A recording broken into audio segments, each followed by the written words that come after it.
Hi, everyone, and welcome to Menopause After Dark. My name is Jamila Vernon, and we're here to discuss unfiltered conversations around perimenopause and menopause. But before I get started, let me introduce my guests. Go ahead and introduce guests. My name is Carol Lino. I'm a licensed clinical social worker. And I'm so glad Carol was here because when we're dealing, she said clinical licensed social worker, and I felt it's very important I had her here as my first guest because we're talking about issues where your body is changing. I was also not just dealing with my body changing, but I was also dealing with trauma. I had lost my ex-husband. He was killed in a car accident, and my children were there, and they saw what happened. And I had to deal with just a loss, but also dealing with what my children were going through.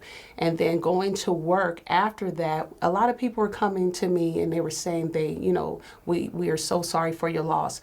But when it comes to too many people coming to you, it can also feel overwhelming. Even though people meant well, it can become overwhelming. So I'm dealing with that, but I'm also dealing with the changes of my body. My nipples are burning. I don't even know. I had inverted nipples. Now I have nipples. And I'm like, how did this even happen? And why did they burn out? I mean, what? How did this happen? How did this happen? So, and then my hair is changing. I love Mixed Chicks. That was my go-to product. But now I have to use different products because my hair is starting to thin. I'm going back to exercising at the gym.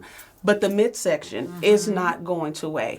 And mentally, I'm just seeing, from a child, your body is getting all what it needs. And with what do they call it? Progesterone and then estrogen. All that stuff, you're getting all that great stuff that you need from a child to a teenager to an adult. And now it's starting to go away. My doctor told me, that you're losing that. The lining of your uterus is thickened. That's why you're going up to 9 days with a period. And I'm like, how do I mentally handle this? Yeah, so the mental health is something that nobody really addresses when it comes to perimenopause, but we didn't even really start talking about perimenopause until, a few years ago. And I think social media has really helped a lot with that. And our particular generation, Gen X, maybe early millennial, depending on who you talk to, has been very, very vocal about asking questions and wanting to know things. And I know my mom never said anything about it. I looking back on it, I'm like, that's why she kind of checked out around this age as a parent. That's why maybe she was dealing with a lot of other stuff.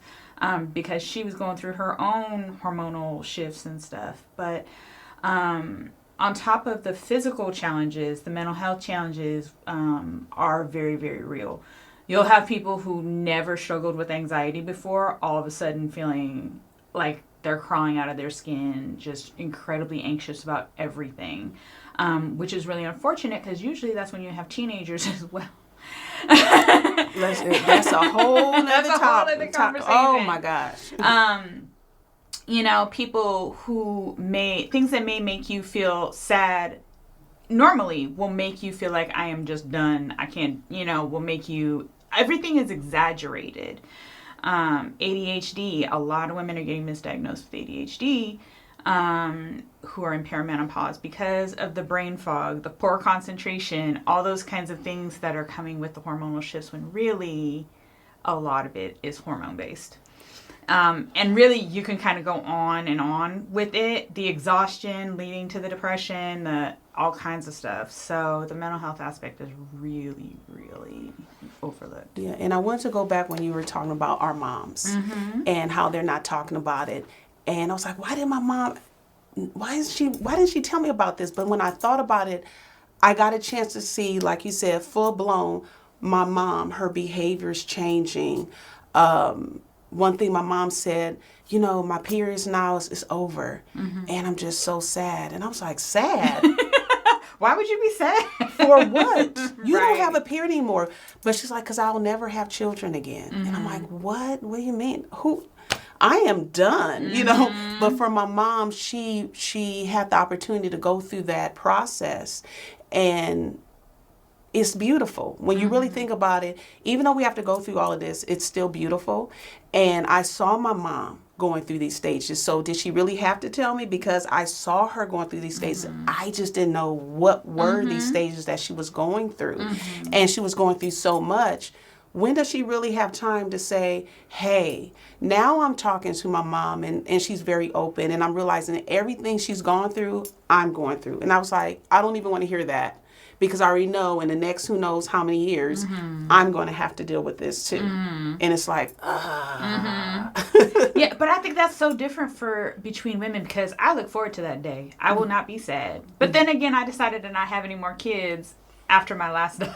So Yeah. I, take the rest now. Like I'm totally fine. But some women will be have real feelings about it. Yeah. Other women, it's the transition. Like for me personally, it's the transition that I struggle with because I don't like not knowing how I'm going to feel from day to day. How much effort it takes now to just feel like a normal human. And just function, Right. and like just to feel like yourself. And it's so interesting because if you think about it, it's a second puberty.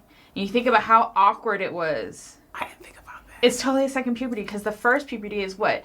You're becoming an adult. You're becoming to an age where you're able to have children. And this is the other end. Where you get going out of that phase of being able to have kids. But your body is changing again. And so if you think about it, kind of how you felt when you were going through puberty, this has kind of helped me in my transition is I've been kind of like, okay, well, you remember that feeling of not really feeling like your body is yours, just feeling very awkward, like things don't fit right or I don't feel right or, and the emotions being super exaggerated. This isn't me. Why am I doing this? It's all the same. It's just on this end. That is so funny that you said the second. Second puberty. Because it's definitely second puberty. And the reason why, because I thought about it, because I was like, in the beginning, when you're a baby, you're wearing diapers. I'm wearing diapers. I have to wear these period diapers because if I don't, we're going to have a massacre in the bed. And I'm too old to have these mess ups. And during the beginning stages of my perimenopause, I was at work and I got up and I was like, why? What is this in my seat? And it's blood on the seat. And I said, how did this happen? I had to take my jacket, wrap it around. I had a dark purple dress on with tights and still. I had to rush to Ross, pick up something really quick. I had to ask, can I change this here while I'm here? Change, and then went back to work. Like nothing happened. And I didn't understand why was I flowing so heavy? Why are these pads? Because when the purple pads, they're from here all the way to here. And that's not helping. I'm soaking through those. Oh, wow. So I had to, and then the cramps came. My mom said, oh, after you have kids, you don't have to worry about cramps again. And it actually did happen. But now I'm back to these cramps and they're severe. And I'm in so much pain. So the first 3 days I'm laid out. I'm not functional. I'm anemic. So mentally I'm like, why is this happening right now? Because I'm dealing with a lot of mood shifts right now. I'm dealing with being on my period and dealing with that menstrual stuff, but also I'm dealing with just changes of life period. And then, of course, you're dealing when I have teenagers, you have teenagers, and you have to deal with that too. Yes. Yes. It's a lot. It's a lot. And if you don't have, and then if you add on top of that most people don't have great self-care strategies, great healthy habits going in, even great support systems, mental health strategies, then you're already going in as a deficit. So then you kind of have to go in and teach yourself all kinds of new stuff just to be able to function, because as much as the hormones, it's all hormone based. However, you can replace the hormones with hormone therapy, but if you're not moving your body, eating properly, and I mean like really focusing on nutrition and not just calories like we've all been taught to do, but actually eating properly, managing your stress, making sure you sleep, you're going to be a mess. and I know the sleep has been a really big thing for me. Like in my family, you know, the working out and eating stuff, like that has been, it doesn't produce the results it used to anymore for me. I've been in the process of having to really relearn that. Right, because you're a vegan, right? And yes, make it clear so the audience know that you are vegan, full blown. Full blown. Not 90%, 50%, full 100%. Full-blown vegan for about 4 years. And I don't even know when I started perimenopause. Truthfully, I'm a guess around 40. I'm 47. So I'm going to, and it can last up to 10 years. So I kind of guess 40 to 42. Somewhere in there.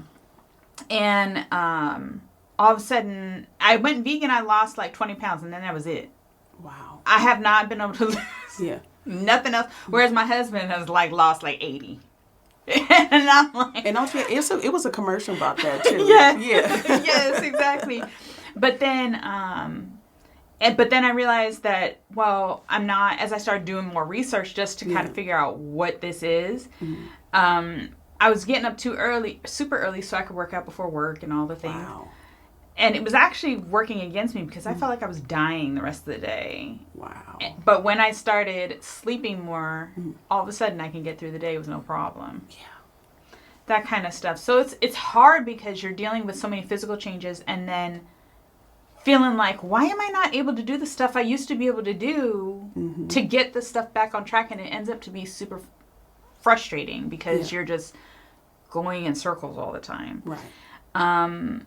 So for me personally, I've had to really make a shift in my thought process that I really have to relearn how to do everything and make things work. And I have my clients, about half of my clients right now are kind of in this phase of life. And they, some of them are aware.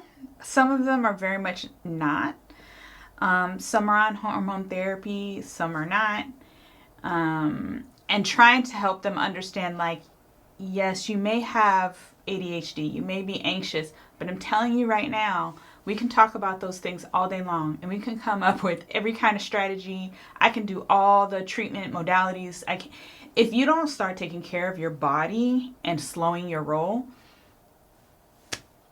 we just gonna be sitting here talking about this for like another 3-4 years, and you're gonna be more and more destroyed because your husband's mad.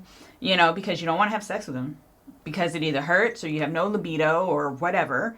And then, so, you know, your marriage is struggling. You're wondering if you even like your husband, which the majority of divorces happen around perimenopausal age. And people have always said it was because, the kids are transitioning. And maybe that's true. But no, it's the days where you're like, do I even like you? Yeah. You are just working my nerves right now, you know? And I had a client who, it was so sad. She's been feeling really insecure. And she asked her husband, like, do you even still like me? Now, they've been married like almost 30 years. Yeah. Do you still like me? He's like, I liked who you used to be. Oh, wow. And we ended up having a great session out of that. However, and she's going to make some really awesome changes. But if you think about that and how that can really hurt a marriage, where the husband's like, did my wife go? Right. And he's reacting differently. And the wife is like, well, my husband don't even like me and he's irritating me and da-da-da-da. Well, it's really easy for the marriage to dissolve, right? Right. Exactly. Wow. And that is like, this is why we need to really start talking about it. Because I know I'm in therapy, and therapy has been really, really helping me. Not just from, the loss and the divorce, but also helping me learn who I am. Because like you said, you're starting to know the new person, and I'm learning the new me. The new me, I had to learn that I can't just be, if you piss me off, I can't have a checklist. Okay, you are on the list today. Right. Because I'm at the point of my life, I just want to get things done. I don't want to deal with no foolishness. I used to be the yes girl. I'm not that yes girl anymore. I just... Now, I feel very comfortable. No, I cannot do that. Sorry, I just can't do that. But also just constantly learning me. No more checklists on the people that's on my... Because they didn't do anything. They just said something to me. And at that point, it was dumb. Like, what? Come on now. The paper's over there. Come on now. Just reach up there and just get it. We don't have to talk about this. Just get it. But what are the certain things that you are doing for yourself? Because you kept mentioning again, but I want you to tap into giving our audience more of what you're doing to help yourself. Okay. So After I finally realized what was going on, I was like, to me, it didn't logically make sense to try and go through this without trying to replace hormones. Now, some people do, and that's great. Some women don't feel anything when they go through this process. I was dying and struggling and gaining weight, just unhappy with how things were going. And the more research I did on it, it didn't make any sense to me because estrogen is in control of your whole body. Yeah. It affects heart health, bone health, brain health, everything. Like, we think about it as just a sex hormone. Like, it actually runs your whole body. Wow. And so the more I thought about it, I was like, okay, if you think about the life expectancy for a woman 100 years ago was roughly 40. Well, they never hit this place, right? So your body was not meant to run without estrogen, in my thought. Because if it's required for all these things, your body was not meant to be. So we would just die anyway, so we wouldn't even know. So now modern medicine has allowed us to live longer, which is great. But they haven't really quite caught up with the hormone replacement. At least America hasn't. Other countries are more advanced in this department. So I started looking, I think I was maybe 43, so maybe like 4 years ago. I started trying to find somebody who would help me with hormone therapy, and it was a miserable experience. Because in the 2000s there was a study came out that we all know where it was, estrogen causes breast cancer, and so our moms went through it with nothing because it was going to kill them if they did. And a lot of doctors still feel that way, even though that study has been found numerous times to be flawed. And so I went to my primary, I went to OB, I switched OBs to go to another one to try and get medication. And she was like, oh yeah, this one who was like, I'll totally help you. Why did she give me birth control? I didn't even know. I didn't even know because it was something I had never heard of. She was like, yeah, it should help. And I'm sitting here like, this is not helping. And then of course I Googled it and it was like, oh, it's birth control. My tubes were tied 11 years ago. I do not need birth control. So they feel that that's going to help them with the hormone shift? Well, yeah, because it's technically progesterone and some estrogen. And so, yeah, they can say we gave you a really low level because you're too young. You're only 43, I think it was at the time, when no, it can start at 35. But they don't get training. And so I dealt with that for a while, and clearly no doctor in person was going to help me. So I ended up going to telehealth. And just starting to pay for stuff out of pocket. Wow. And so I went to one company online who was only doing estrogen and progesterone. And so I had an estrogen patch and I was taking progesterone. And it helped. The adjustment was rough.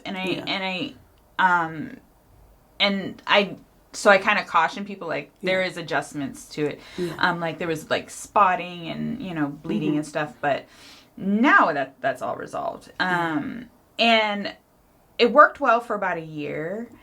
And then it was weird because you could almost feel your hormones dropping. Wow. Because you'd be on this, you'd be feeling better, and all of a sudden that exhaustion just... For me, it's been... Most of my symptoms have been around sleep and fatigue.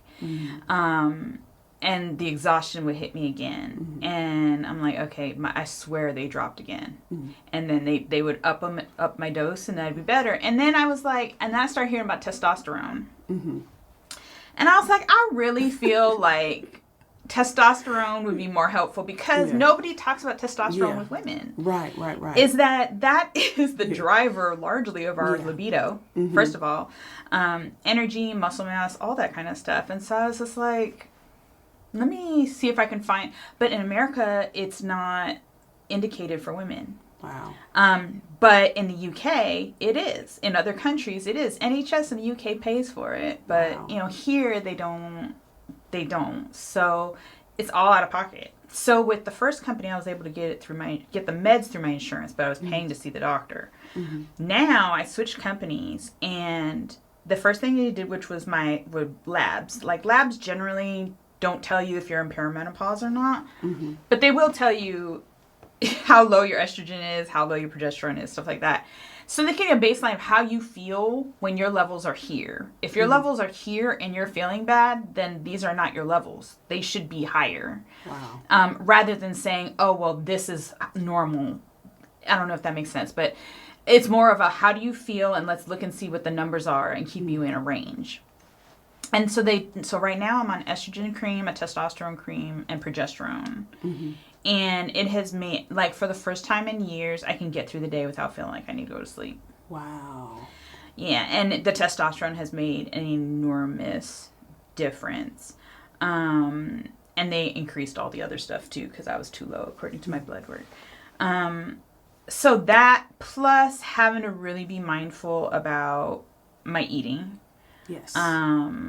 Because if I have too much sugar, I feel like trash. Yeah. If I drink, it takes me like 3 days to recover. Right. I have to like kind of count the costs before I do those things. Walking has been helping me maintain my stress levels and helping me be a little bit more physically active. Yes. And then I have an injury, so I'm still kind of working around that, but weightlifting is another thing that's supposed to be super, super helpful, so that's part of it. So for me, that's kind of my plan. Mm-hmm. And if I don't get enough sleep, I know I'm going to have the worst day the next day. Like, it's going to be a struggle. Right. You know, so for me, that's kind of how I've been managing. That's awesome, and that's amazing, because how I'm now starting to learn how to manage myself is making sure I exercise at least 3 times a day or more. The weightlifting is a little hard. I didn't think, but you're losing that muscle mass. So I get chest pains, my back is out, upper and lower. And then my legs are hurting, so I just have to just take baby steps. I can't be pushing it hard like I used to, because I'm not used to anymore. Exactly. I'm the new. So, and that's been really hard to adjust to too, because like maybe 15 years ago, I lifted a lot. I was lifting regularly, and then I had my daughter. I got pregnant with my daughter. I lifted through most of that pregnancy. Yeah. And even after I had her, I went right back into lifting, and I lost all the weight. And then after a car accident a few years ago, I haven't really been able to. Yeah. And so now, trying to get back into it, in my head, I'm like, why can't you do this? This is what you've done before. Yeah. And I'm like, not only am I dealing with the injury, but my body is not the same as it was back then. It is so humbling to realize how much muscle mass is gone. Right. It's so humbling. So humbling. So what would you leave our audience today? I would say make sure you do what you need to do to take care of yourself, as what that means for you.